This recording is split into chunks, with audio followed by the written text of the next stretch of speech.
As we look at the world, at society's impact on the planet, many ideas abound regarding what kind of species cannot seem to help but destroy its own habitat. Is this just human behavior? Or is humanity sick? According to interpretations of cave and rock art, shamanism began as early as humanity's great leap forward in human consciousness. Almost as if the shamanic impulse emerged because the planet knew that the spiritual practices and listening to the earth would be needed to balance the behavior of future generations. The use of psychedelic plants have been associated with shamanism since the beginning, and many believe that the shamanic use of psychedelics could be one key to creating a sustainable future, not simply by living in the past, but by bringing the wisdom of the past with us and building a psychedelic-friendly society and a holistic world. One where the face of religion, pharmacology, architecture, and city planning are in line with the morality and conscience that the plant sacraments tend to evoke. But over the centuries, modern society has slowly replaced the practice of shamanism and shunned the use of psychedelic plants. So what are the consequences of a species divorcing itself from its true nature and from its past? I think one of the problems that we face as humans today is that we've lost touch with human nature. We've become so enculturated, socialized, technologized, that we no longer recognize what's really truly important to human beings. And what I've hoped to be able to do through my work is to help people understand that there's something about spirituality that's part of human nature, that humans evolved through spiritual practices. The supernatural is a natural part of human experience, and it's been a very important part of human evolution. Shamanism is part of our human nature. We need to engage in shamanic practices in order to give expression to aspects of our human nature. And I think that there's increasing evidence that part of our human nature was shaped by these environmental influences that we call psychedelics. That in essence, our neurotransmitter systems were selected for our ancestor species that were best capable of taking these substances and using them constructively. In several shamanic traditions, as well as modern spiritual disciplines, the human organism is seen as a microcosm of the planet. And one integral way of influencing the planet is by living differently from within. One of the biggest shifts that can occur within a human body is through neurochemical and hormonal transformations. Neurotransmitters are the chemical messengers of the nervous system. They signal biological processes to initiate inside the body. So why is it that psychedelic plants mimic the messenger molecules to our neurotransmitter systems? There are several forms of plant mimicry that we currently know of. Some weeds mimic the scent of flowers and attract animals for pollination. A few of them mimic the look of domesticated plants. Some mimic the look of insects, and still others mimic the leaf structure of neighboring plants. These are theorized to be survival mechanisms for those particular plant species. However, psychedelic and psychoactive fungi, leaves, seeds, flowers, roots, bark, and even animal species mimic neurotransmitter molecules that affect the way we think, feel, and even construct our belief systems. Nature communicates in chemical signatures through her species, and the plant entheogens which are secreted by nature, when we take them, they plug into our consciousness and our wetware, and they expand our awareness, and it's like Gaia is communicating through these chemical messengers. In the same way that she mediates other species with chemicals in nature, these plant sacraments and the entheogens may be interspecies messengers for us. If nature mediates its species through chemical messengers, it stands to reason that there's a mechanism meant for humanity as well. But is it possible that human consciousness has been limited and shut off to the full spectrum of nature around us? If the purpose of psychedelic plants is to cause humanity to wake up, how does this truly differ from the spiritual messages in religions? Why are experts now claiming that these plants can offer genuine insights into the nature of our reality? That's the beautiful thing about psychedelics. It's a thing that happens on a personal level. You can use your own mind to interpret it, make of it what you will. So, this is not encouraged in our society. What's encouraged in society through most of our institutions, religion, academia, all of those things, social media, all of this, we are encouraged to give up our ability to think for ourselves. And that's the big difference is, religion is something you're told and taught. Psychedelics is a direct experience that you have. And so it brings an element in that is more real than what you've been told. Your own experience is much more real. Psychedelics definitely can break long-held patterns, and belief systems are nothing but patterns. And so I think it's a re-envisioning, a renovation of these world religions, the reintroduction of the sacrament that we need at this time. The shamanic perspective of the sacrament differs from culture to culture, but from a historical perspective, psychedelic plant sacraments for religious purposes have been used for tens of thousands of years. Since there are so many psychedelic plant species that mimic the same neurotransmitters, can this still be considered a survival mechanism of these particular plants? Or is the survival mechanism more broadly associated with human behavior's effects on the earth at large? I think that it's really important to mention that, with all this psychedelic, insight that people are gaining, with all the mystical experiences, with all the skills that are being improved, and all these different things that come out of it, it's most important to remember that ecological awareness is probably first and foremost what the psychedelics are trying to impart on us. Is it possible that just like plant mimicry used by individual plant species for their own survival, that psychedelic plants anticipated the rapid growth of the human neocortex and the complicated behavior that this evolutionary leap would cause for this planet? And if so, how exactly are psychedelics changing humanity's relationship with nature? One of the interesting things that has emerged out of the use of psychedelics is that many of the people who have these kinds of experiences develop a very different perception of nature. Here in the Western world, we're told that it's just a bunch of physical stuff. It's just material world. But when you take the psychedelics and all of these filters are stripped away and we start to have this more direct perception of nature, nature appears alive, it's dynamic, it's animated. And the trees move, and the trees emit energy, and plants move, and they have messages for us. And of course, what we see in the shamanic cultures is the continued use of these kinds of substances in healing. So we know that there's a variety of important influences that come in terms of human social bonding, altruism, concern for others. I think it's very fair to say that in important ways, psychedelics influenced human evolution for the better. The major problem in the world now is alienation. We are disconnected from our own bodies, we are disconnected from each other, we are disconnected from nature, we are disconnected from the cosmos, from the divine. So we need spirituality that you can get only from personal experience. If these specific plants provide a way for humanity to reestablish our connection with the natural world, as well as supernatural realms, what is the next step that our modern society needs to take in order to establish a healthy and lasting relationship with the planet? A medicine-friendly society, I think, would be very, very beneficial. I think a medicine-friendly society is what we need.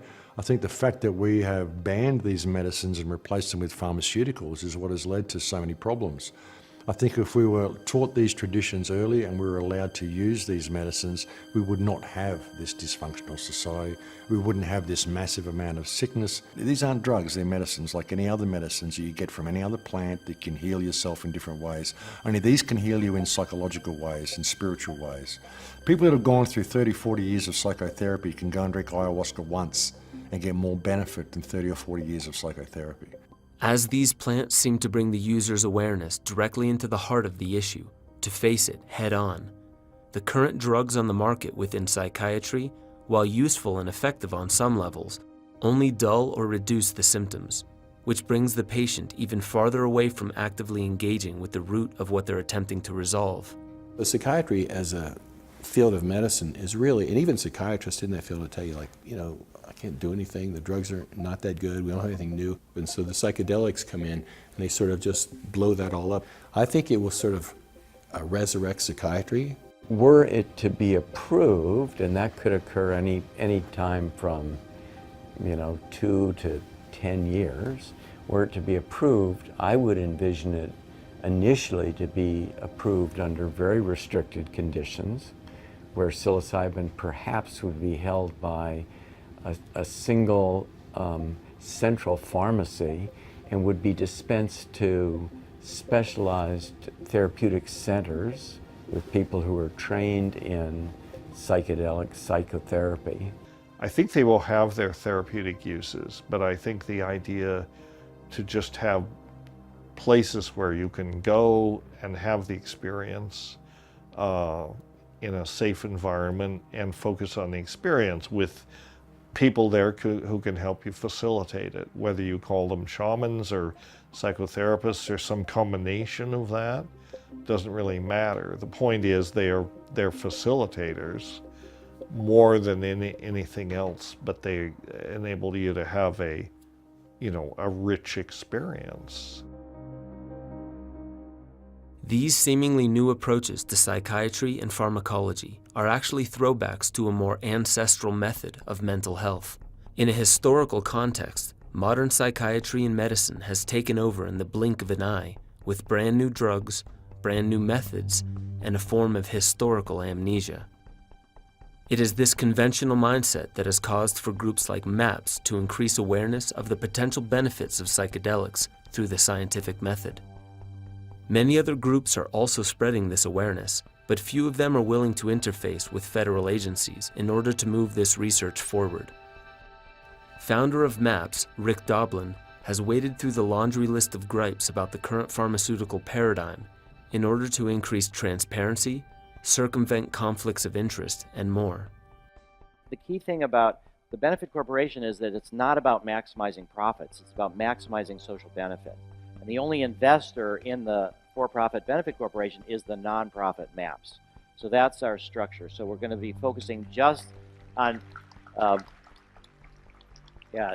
donations. There's no private gain here. It's all about trying to really improve the health of our society and help us all survive. Here's the psychedelic clinics of the future one day. This is a beautiful one. One day you'll go to Google Maps and you'll say, where is a psychedelic clinic? And you'll get this. With a new approach to keeping future pharma ethical and efficient, what might we see for the future of medical and therapeutic industries? I think what you may see not too far in the future is something like spas, or places you can go and have these experiences, highly structured, appropriately structured to optimize people's experiences.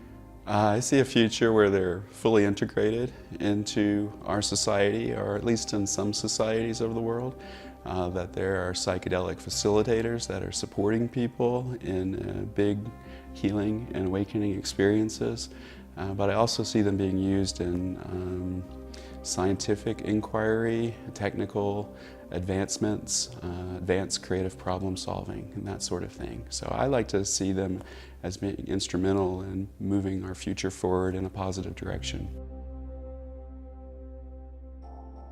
Psychedelics in society might change the nature of how business interfaces with the public, not only through client engagement and technical approaches, but also might be seen in the look and function of architecture. Even tribes that lived embedded in the natural world placed different values on living and working spaces that the modern world rarely understands. The Oneida Indian Nation in upstate New York even build their casinos to flow with the landscape rather than squaring them off. This is based on their philosophy that boxed-off spaces cause energy to flow improperly and even the mind to operate unnaturally within the visual aesthetic. An observation that some people make after a psychedelic experience is how alien or industrial modern urban sprawl tends to look. Housing developments without plant life around them seem to stand out rather than integrate into the landscape. If these plants are agents of Mother Earth, placed here to enhance our relationship with nature, industry might lean in the same direction, and even the cultural norms that our youth commonly grow up with might change into something closer to what our shamanic ancestors used to employ. One of the important uses of psychedelics in shamanic societies were to develop you into an adult. You went on a vision quest, and the plant substances were supposed to enhance your ability to encounter the spiritual entities that were going to guide you in your life. So at 18, instead of saying, yeah, I can go out and get drunk, we'd have a retreat. We'd send our 18-year-olds off for a week or two, and they'd use psilocybin or LSD or ayahuasca 2 or 3, 4 times. They'd have a purpose to try to figure out, how they want to sort through their life, what they want to do next. And we'd go through life this way. When we'd reach major milestones or major difficulties, we'd return to these substances and try to find out what it is that we can learn about ourselves, our goals, our desires, in order to be happier about what we do. I think there's also important social implications. I think it would be really useful to take the leaders of conflicting societies and cultures and make them spend a weekend together doing ayahuasca or psilocybin, talking to each other, starting to see each other's points of view. The amount of ways that our world might change due to the adoption of psychedelics into the fabric of society seems to be all-pervasive. As these plants cover a wide range of applications, from religious sacraments to psychotherapy, to rites of passage for our youth, and all the roadblocks on the way to the final moments of one's life, the only thing slowing our societal adoption of these plants as viable medicines is the approval of their scientific research. If the cultural stigma and legal restrictions were loosened, what could these plants teach us about who we are as a species and what our place is on this earth? Psychedelics represent unique opportunities for modulating and understanding the nature of consciousness, the nature of awareness, the nature of perceptual process, how we understand ourselves and others within the world. And so there's a lot that we can do in terms of scientific understanding. So that needs to move forward and move forward aggressively because they're uniquely powerful tools. I actually sometimes feel when I reflect back on the fact that these compounds were removed from the research laboratory for decades, literally. I feel kind of like Rip Van Winkle, that awakening to the opportunity now to reinvestigate these compounds, and the world, the scientific field, has moved on. I mean, we have all these imaging methodologies. We have much better psychometric measures for measuring subjective states. We have, different receptor models for looking at interactions of these compounds and brain processes. We understand spirituality and some of these subtle states of consciousness much better. And all of these tools of science now are available, and now we have this very powerful intervention. So there are literally thousands of different questions to be addressed. Entertaining thoughts of the future are always loaded with what-ifs. How far can the envelope be pushed? How safe is the approach? How can external technology liberate us from internal illness? And how do technologies undermine our body and mind's natural abilities? In a psychedelic society, the emphasis of life likely wouldn't revolve purely around the use of these plants, but what new ideas for the future they can conjure.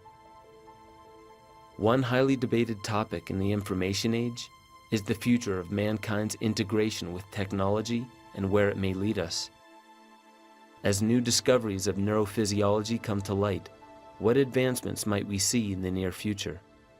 We may end up understanding the brain mechanisms that underlie some of these alterations of moods, attitudes, behavior, consciousness that would ultimately make psychedelic drugs unnecessary. So it could be that there will be ways to stimulate brain, be it electronically or with lasers or whatever, and manipulate history and context to also induce these kinds of states of consciousness. And then the future of that is really unknown. If psychedelic states could be evoked by technologies in any amount at any time, could this reduce our capacity to appreciate nature? Not just the flora and fauna, but the nature of foraging or growing psychedelic plants, or even the necessity of ceremony. If an otherworldly experience were possible at the push of a button, would this be counterintuitive to these plants speaking messages of Mother Earth to our species? Another unknown for the future of technology and psychedelia is in regards to the DMT synthesizing gene in humans. We asked the author of DMT, the Spirit Molecule, Rick Strassman, about this possibility. Well, there is an interplay, between, genetic medicine and the psychedelics.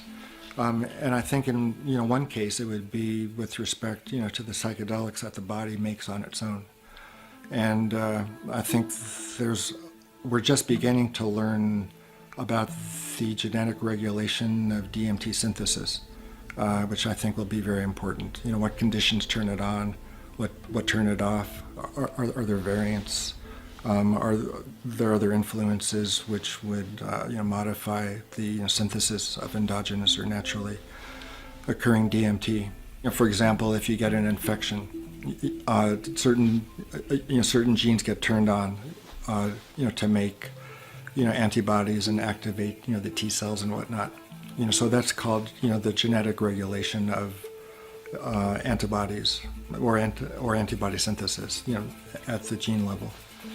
Causing the human organism to produce different amounts of DMT naturally within the body sounds intriguing, but does the knowledge and technology exist to be able to alter our genetics to self-produce psychedelic compounds in the body? There's a technology called CRISPR, which is going down into the gene level.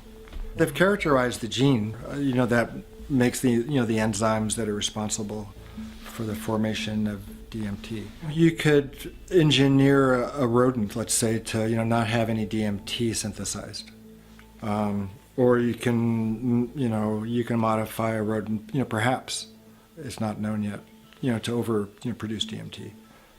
So if that's established to be feasible in lower animals, I think as we advance in our understanding of how to insert genes into higher species, there's going to be interest in that. Could using technology such as CRISPR-Cas9 genetically alter the natural DMT synthesizing gene already present in our bodies? Would it be possible to control the amounts of endogenous or self-produced DMT in the body? As many technologies are becoming consumer-friendly in price, and the knowledge and skill sets to perform these medical miracles are becoming more accessible through information sharing, what would happen if our neighbors and community members began engineering themselves to bring about the DMT state on demand? One of the greatest divides happening in the field of psychedelica is how to get in touch with that space. Many psychonauts such as Terence McKenna spoke about the debate of whether we should be training ourselves through meditation and movement practices to achieve the same states as when taking a psychedelic substance. He asked why one has to spend years in meditation, isolated in the mountains, before catching a glimpse of the same experience that a plant can give anyone within 1 hour of ingestion. While others believe that avoiding the inner path to those expanded states and always relying on external sources is the very essence of why we are a species that is dependent upon externalities in order to feel validated and meaningful. The concern seems to be growing. New advancements of psychedelic substances and technology are emerging at an unbelievable rate. Well after the DMT trials that Dr. Rick Strassman conducted in the early to mid-90s, a new evolution of psychedelic theory emerged. If the DMT trip is so short, yet gives so many different insights than do other psychedelics, such as superintelligent entities and a predictable type of landscape, then extending the experience is the next frontier.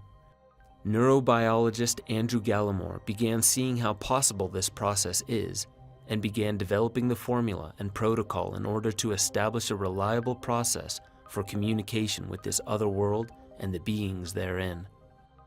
If we were to look to the future, I can imagine a society where the idea of extra-dimensional intelligences is accepted.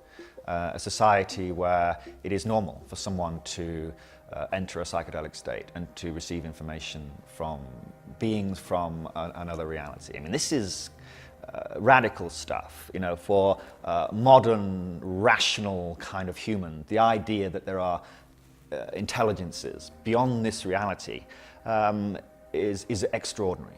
It occurred to me that the time that people spent in this space was often frustrating. People would enter this space and then they would be dragged back out. Often, just as they had established some sort of communication, they said, you know, I have to go, and they're dragged back, you know, often against their will, into the consensus world. Now, DMT has a number of properties, a number of unique properties that are not shared by other classic psychedelics. Now, the main one, the characteristic feature of DMT is it's very short-acting. The second feature is this lack of subjective tolerance. So you can inject someone with DMT. This is something that Rick Strassman did. He showed that if you inject someone with DMT, let them have the experience and then come down, and then inject them again, maybe 30 minutes later. And you can do that repeatedly, and the experience reaches the same level every time. So these two qualities, this very rapid but short-acting effect and the lack of tolerance, means that DMT is amenable to a continuous infusion. And this would allow you to induce someone into the DMT state and hold them there, not just for a few minutes, but perhaps for a few hours. Though the idea of keeping people in an extended DMT state is new in this manner, longer DMT trips have been going on for thousands of years in the Amazon, with the admixture of the Banisteriopsis capivine. In the ayahuasca brew, the DMT state lasts roughly 4 to 6 hours. Most people's first impression of the extended state DMT journey is that it should be no different than an ayahuasca journey. Yeah, but at the same time on ayahuasca, if it goes on, you can work with it. And with DMT, you're down and you aren't able to work with it. And so that's one of the advantages of an extended state, is it might allow more psychological work than occurs with just peak up and down. Well, there is interest in that state, and you know it will turn out to be an interesting state no matter what. If the interest in using this fusion of technology and biology is directed at understanding the world it sends you to and the beings that reside there, the question becomes, what truly are these seemingly intelligent creatures? I decided to call them beings. Just because that was like how they seemed. They were being. They were apprehensible. The volunteer was able to see them and interact with them. And like everything else in the state, they were made of light, quite bright light. And there's a interaction between the volunteer and the being. And the nature of that interaction is like any other types of interactions we encounter. Fear, love, arguing, bargaining, storytelling. Because this seems to be uncharted territory for humanity, the hope is that explorers of DMTX or extended state DMT would be able to gain useful insight from the beings about how to navigate the turbulent ecological and social issues we face. But what are the potential dangers? The main danger, I guess, would be in how people would manage that kind of experience. And you would need very well-trained individuals to enter this space and to stay there. It's still uncharted territory to some extent. Having this level of DMT in the brain over a long period of time, we don't know what the effects are going to be. We don't know what the effect on an individual's psychology is going to be, how they're going to manage that experience. It's fascinating to entertain the thought of what the future of technology might bring us. However, some caution that in order to responsibly move into the future to create a psychedelic society, We must honor sustainable practices and truly listen to the messages that we receive from the plants themselves in order to move deeper into the ever-evolving world. We live in a very interesting time. This is probably the first time when almost the entire human population of the Earth has the opportunity to communicate and interact with one another. Whether it's through travel or whether it's through the mass media, we're aware that we're part of a large human family. And it's a troubled human family, full of pain and full of anger and hatred. And war is a prevalent feature in the world today. It's our state of consciousness as the human race as a whole that is the problem here. I mean, this is a really messed up state of consciousness, the global state of consciousness, and we need consciousness change. That's where the work has to be done, at the level of consciousness. Nature has provided us with the vehicles to change our consciousness, to make that shift into a sustainable world where we act with love rather than with hate, where we act with trust rather than with suspicion, where we want to make things grow rather than to destroy them. A shift of consciousness is needed. And I believe strongly that the psychedelics can play a key role in that. Just as they took our ancestors out of a state of sleep 40,000 years ago, it does alter your thinking about everything that you look at, and that's precisely what's needed now. That's precisely what's needed now. We need desperately a change of consciousness as the human species if we are to have any future. Whatever the future may bring, however it may transform the face of religion, pharmacology, architecture, technology, and more, perhaps the main importance of all of our advancements is that we move forward as a team. That we acknowledge we are a species made of many desires, fears, values, and ways of moving along the path of life. The idea of a psychedelic-friendly society is not to encourage more use of this peculiar variety of plants, but to encourage those who intend to use them anyway to do so responsibly. And for those with concern for the future of our species, may we come to understand our truest connection with nature and use the tools we have to truly know ourselves, realize our potential, and guide one another to a brighter future here on Earth. Up next, join us as we explore the ancestral and modern use of sonic and musical tools to reach psychedelic-type states of consciousness.